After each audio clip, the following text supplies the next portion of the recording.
बात 1887 की है। एक वृद्ध व्यक्ति एक स्टोर में कुछ सामान खरीद रहा था, सलजम खरीद रहा था। उस व्यक्ति का नाम था इमानुअल निंगर। वृद्ध व्यक्ति था और उस स्टोर का पुराना ग्राहक था। सलजम खरीदते समय उसने $20 का नोट दिया था सेल्समैन को। सेल्समैन उससे जो पैसे काट करके वापस कर रही थी, इतने में उसके हाथों में कुछ कलर सा लगा हुआ महसूस हुआ, रंग लगा महसूस हुआ। तो उसने सोचा कि भाई इतने पुराने ग्राहक हैं, इतने ज़्यादा उम्र हो गई, ये नकली नोट नहीं दे सकते। उस विश्वास करके उसने उनका पैसा काट करके वापस कर दिया।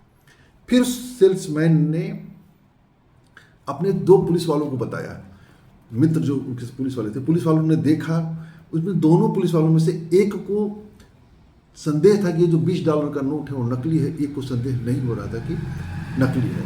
खैर जो भी था, उन्होंने निर्णय ये लिया कि उनके घर की तलाशी लेनी चाहिए। फिर कानूनी प्रक्रिया के तहत इमैनुअल निंगर के घर की तलाशी ली गई।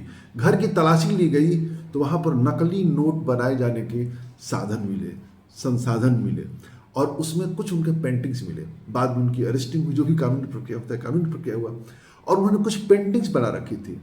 उसके बाद जब वो गिरफ्तार हो गए तो उनकी पेंटिंग्स की नीलामी की गई। एक एक पेंटिंग्स की जो सेल्स थी, बिक्री थी, वो $5000 से भी अधिक कीमत में बिका। और आश्चर्य का विषय यह था कि एक $20 के नोट को कलर करने में जितना मेहनत लगता था, उतना ही मेहनत उस 5000 की कीमत वाले पेंटिंग को बनाने में लगता था।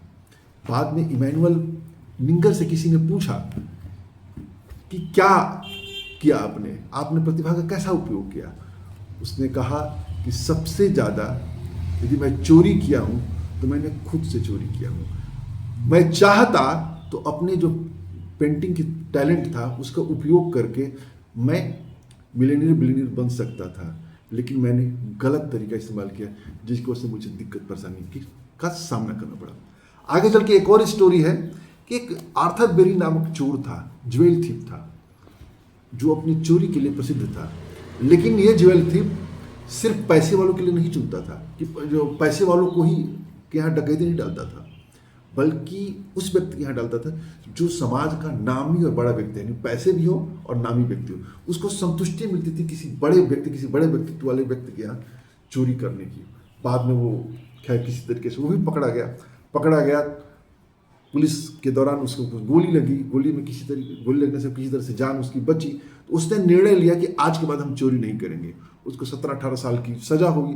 सजा काट करके निकला, कहीं एक शहर में गुमनामी की ज़िंदगी व्यतीत करने लगा। बाद में किसी तरीके से लोगों को पता लगा कि ये आर्थर बेरी जो चोर है, जो नामी चोर है, हम लोगों के बीच में रहता है। लोगों ने उससे मिलना जुलना शुरू किया, परंतु उसे पूछा गया। किसी ने पूछा कि आर्थर बेरी, ये बताओ कि अब तक तुमने सबसे बड़ी चोरी कहाँ किया है? क्या किसी का नाम ऐसा पता है जो सबसे बड़ी चोरी तुमने किया है? आर्थर बेरी ने कहा कि आर्थर बेरी ने सबसे अधिक चोरी किया तो खुद आर्थर बेरी था। मतलब आर्थर बेरी ने अपने से चोरी किया। मैं भी चाहता था जो मेरा टैलेंट था, उस टैलेंट का कहीं स्टॉक मार्केट में, कहीं दूसरी जगह लगा करके मैं बड़ा व्यक्ति बन सकता था। मैंने जो बड़ा व्यक्ति बनने की जगह पर मैंने चोरी का व्यवसाय चुना। ये मेरे लिए सबसे बड़ी चोरी रही।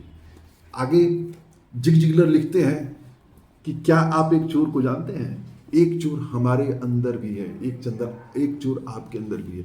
यदि हम अपने पर कम विश्वास करते हैं, यदि हम अपनी क्षमताओं का कम उपयोग करते हैं, यदि हम सफलता प्राप्त कर सकते हैं लेकिन सफलता प्राप्त नहीं करते हैं, हम आगे बढ़ सकते हैं लेकिन आगे बढ़ते नहीं हैं, हम अवसरों का देख करके अवसरों को नज़रअंदाज कर देते हैं, तो भी हम एक चोर हैं। यदि हम अपने टैलेंट का सही से उपयोग नहीं करते हैं, टैलेंट को बचाते रहते हैं। मैंने बहुत सारे नौकरियों में देखा है लोगों को, बहुत सारे जीवन लोग पाते हैं, सोचते हैं कि यदि मैं सामने आ जाऊँगा तो लोग मुझे नई जिम्मेदारी मिल जाएगी, मुझे नए काम करने पड़ेंगे, तो वो भी एक तरह से चोरी है। और वो जो व्यक्ति अपने टैलेंट का, अपनी क्षमता का उपयोग नहीं करता है, सबसे ज़्यादा चोरी करता है तो खुद से करता है, खुद से। तो ये किताब है शिखर पर मिलेंगे, जिग जिगलर की किताब है, बहुत ही बेहतरीन एक उम्दा पुस्तक है। ये किताब किसके लिए है यदि आप जानेंगे तो इसके जो परिचय होता है, परिचय में इन्होंने एक बोस्टन का उदाहरण दिया हुआ है कि एक व्यक्ति एयरपोर्ट पर गया फ्लाइट पकड़ने के लिए, तो मशीन होती है जहाँ पर वजन बताती है और भविष्यवाणी करती है। गया, उसने सिक्का डाला उससे निकल के रहा है कि आपका नाम फलाना है, आपका वजन इतना है, आप एक अच्छे व्यक्ति हैं और आपका 2:20 पर फ्लाइट है। अच्छा ठीक है, कहा कि लगा ये इसके अंदर कुछ कैमरा वैमरा लगा है क्या, फिर वापस चला गया।